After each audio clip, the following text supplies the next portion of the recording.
የማትከበሩበት ቦታ እንዳትገኙ፣ የምትናቁበት አካባቢ እንዳትሉ፣ የምትደመጡበት የምትሰሙበት ካልሆነ በቀር አታውሩ። በቃ ዝም በሉ።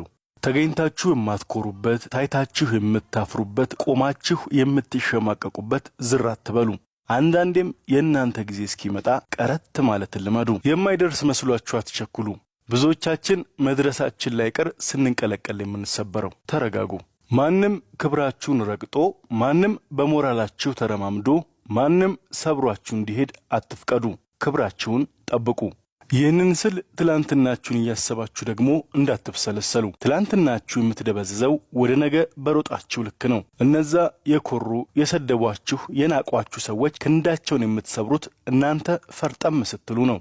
እና ምን እናደርጋለን? ቦታችንን እንመርጣለን፣ ትላንትን እንለቃለን፣ ስለ ነገ እናስባለን፣ ረጋ ሰከን ቆፍጠን እንላለን። በቃ ይሄው ነው።